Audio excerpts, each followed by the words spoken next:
Kamusta sa inyong lahat? Welcome sa channel ko. Ngayon, ipapaliwanag ko ang isang South Korean na horror zombie na pelikulang pinamagatang Alive. Dinirect ni Cho L.L. Hyung ang pelikulang ito. Ang screenplay ay mula kay Matt Naylor at nagsisimula sa isang lungsod sa South Korea. Isang umaga, nagising ng late si John Woo, protagonista ng pelikula at masigasig na gamer na may sariling studio at maraming tagahanga. Nakatira kasama ang magulang at kapatid na babae, maagang umalis walang dahilan. Sandali matapos iyon, nanonood si Junlu ng balita ng emerhensya sa TV. Ayon kay Anchor, kumikilos walang katwiran ang mamamayan ng lungsod, inaatake isa't isa walang dahilan, kaya nawalan ng kontrol ang gobyerno. Para sa kaligtasan ng lahat, ipinapayo na manatili ang mga tao sa kanilang mga bahay. Kaya, sa madaling sabi, nagiging mga zombie ang mga mamamayan. Mula sa balcony ng kanyang apartment, nakikita ni Junwoo katakutang ito sa ibaba, kung saan nagsisigaw ang mga tao habang tumatakbo para mailigtas ang buhay. Bigla, may kumatok sa pangunahing pintuan ni Junwoo.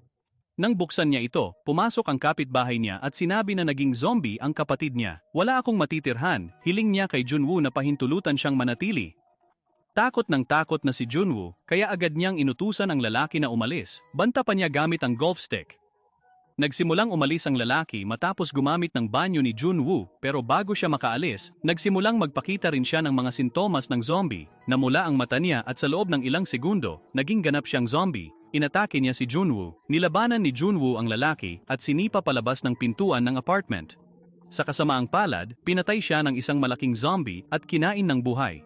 Oo, hindi lang umatake ang mga zombie sa mga tao, kinakain din nila ang ibang zombie para mabuhay. Kinumpirma rin ito sa mga ulat ng TV News. Pagkalipas ng ilang sandali, nakatanggap si Junwoo ng mensahe mula sa kanyang mga magulang. Sabi nila, ligtas sila sa ngayon. Malakas na sigaw ng kanyang ama, manatiling buhay, manatiling buhay. Ngayon, idinikit ni Junwoo ang mensaheng iyon sa litrato ng pamilya bilang paalala. Sinimulan na niyang tipirin ang pagkain, araw-tuy. Kinabukasan, nagpadala si Junwoo sa social media ng mensaheng SOS na may pangalan at address. Sa tulong ng drone, mobile, at VR headset, pinanonood niya ang wasak na kapitbahayan. Pagkaraan ng ilang sandali, nawala ang kanyang Wi-Fi network. Sa gabi, isang babaeng pulis ang nagsikap tumakas mula sa zombie zone gamit ang service gun.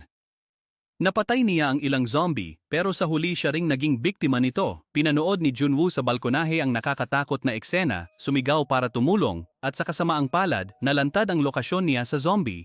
Gumagana pa ang utak ng mga zombie, taglay nila ilang kakayahan ng host at normal pa rin ang pandinig. Pagkabaril ni Junwoo sa malaking zombie, papasok ito sa apartment niya. Sumalakay at inatake si Junlu. Naipit siya sa panlilinlang ni Junwoo, kaya namatay siya nang tumalon mula sa balkonahe. Nakahandusay sa lupa nang hindi hawak ang nakaload na baril ng opisyal. Kinabukasan, naubos na ni Junwoo ang inuming tubig. Umiinom na siya ng malakas na alak ng kanyang ama bilang panustos. Tinutakpan na rin niya ngayon ang mga bintana ng balkonahe. Araw 10. Pagkalipas ng 10 araw na pag-inom na halos walang pagkain, nanghina na si Junwoo. Sinubukan niyang buksan ang radyo sa kanyang telepono pero nabigo. Dahil walang 3.5mm audio jack na kinakailangang antena, nagsimulang makaranas siya ng mga halusinasyon tungkol sa magulang at kapatid na babae. Nakatanggap siya ng huling audio message mula sa kanyang ama. Malinaw na narinig ni Junwoo ang pagsigaw ng kanyang mga magulang at kapatid na babae habang nagiging zombie. Sumadsad siya sa emosyon. Naubos ang pag-asa, sa galit at paghihiganti, lumabas siya ng apartment at umatake sa mga zombie. Nang mapagapi siya ng natitirang mga zombie, tumakbo siyang pabalik sa kanyang apartment. Araw 20. Ngayon, sinimulan na ng pamahalaan ang pagbobomba sa mga hangganan ng lungsod. Nawala na rin kay Junwoo ang lahat ng pag-asa, ang kagustuhang mabuhay at higit sa lahat, ang pagkain. Nagpa siyang magpakamatay siya sa pamamagitan ng pagbabitay. Habang nakabitay siya, naabala siya ng sinag ng laser at napukaw ang pansin sa portrait sa loob ng bahay na may idioma.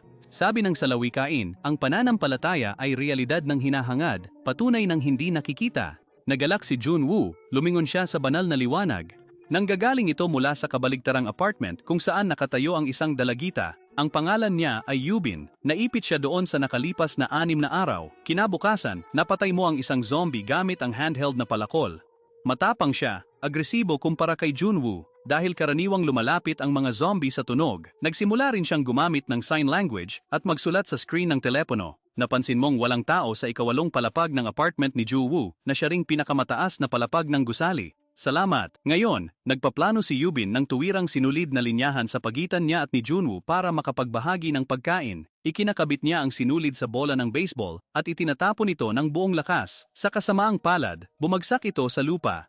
Naiintindihan na ni Junwoo ang kanyang plano. Ikinakabit niya ang sinulid sa kanyang drone at pinapalipad ito diretso sa apartment ni Yubin. Nagbahagi si Yubin ng pagkain kay Junwoo. Ilang sandali pa'y natagpuan ng firefighter zombie ang bola ni Yubin at hinila ang sinulid. Nakadikit ang sinulid sa mesa sa bahay ni Yubin. Pagkapihit nito, gumalaw ang mesa at nabangga si Yubin. Natumba siya. Lumilitaw na umiingatan ng mga zombie ang ilang kasanayan ng kanilang host. Sa kasong ito ay pag-akyat, nagsimula na siyang umakyat. Sinubukan ni Juhu siyang ilihis gamit ang kanyang drone ngunit nabigo. Nahuli ng zombie ang drone sa ere at winasak ito. Pagkarating ng zombie sa balkonahe ni Yubin, nagising si Yubin at kinatay ito gamit ang kanyang palakol. Bumulusok ang zombie sa lupa. Ngayon sa gabi, palihim na pumasok si Junwoo sa bahay ng kapitbahay gamit ang susi mula sa patay na zombie na bumangga sa kanyang bahay.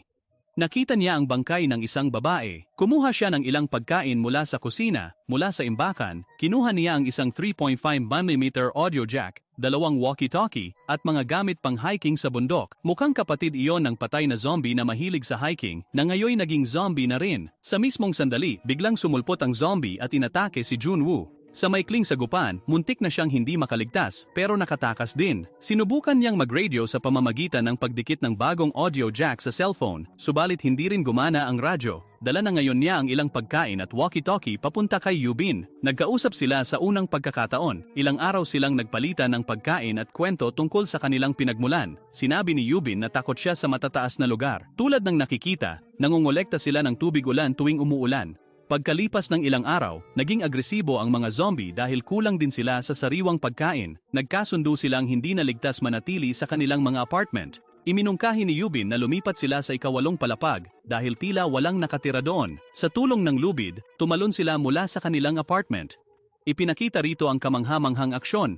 Tunay na killing spree nila. Pinapatay ang mga zombie ng kaliwat kanan. Kinuha nila ang baril ng opisyal na nakahandusay sa lupa at pinaputok sa mga zombie. Sa hindi malamang paraan, nakarating sila sa elevator at sa ika-8 palapag. Ngunit talagang malas sila. Sinusundan pa sila ng mga zombie at muling umatake. Ngunit dumating ang hindi kilalang lalaki, binuksan niya ang pinto ng apartment niya, hinatak kami papasok, nailigtas at binigyan ng pagkain at tubig.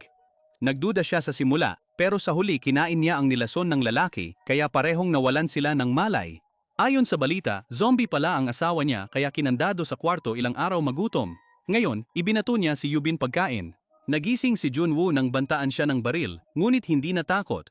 Bilang gamer sanay lang magpaputok ng baril sa laro, wala siyang lakas tapunan ng gatilyo sa tunay na buhay. Samantala, sa silid, niloko ni Yubin ang zombie sa pagtakip ng tela sa mukha nito, pinakawalan papunta sa asawa nito. Nang umatake ang babaeng zombie, kinuha niya mula sa kamay ni Junwoo ang baril at pinaputok sa ulo ng dalawa. Ang putok ng baril ay nag-akit sa natitirang zombie sa ibaba, kaya sila'y dumagsa sa apartment nila. Nag-alala si Yubin na nahawa na rin siya, kaya nakiusap kay Junwoo na maawat patayin siya. Tumanggi ito. Narinig nila ang helicopter na umiikot sa paligid ng apartment. Tumakbo sila patungo sa bubong habang hinahabol din sila ng mga zombie. Pagdating nila doon, wala ng tao. Binabaril nila ang natitirang bala nila sa mga zombie at nagdarasal para sa isang himala. Naganap nga ang himala, at pagkalipas ng ilang minuto, dumating doon ang helikoptero ng hukbo. Pinatay ng tropa ng hukbo ang ilang zombie at nailigtas sina Junwoo at Yubin. Nabalik kay Junwoo ang kanyang mobile signal. Marami itong mensahe mula sa kanyang mga kaibigan at taga-subaybay. Nakikita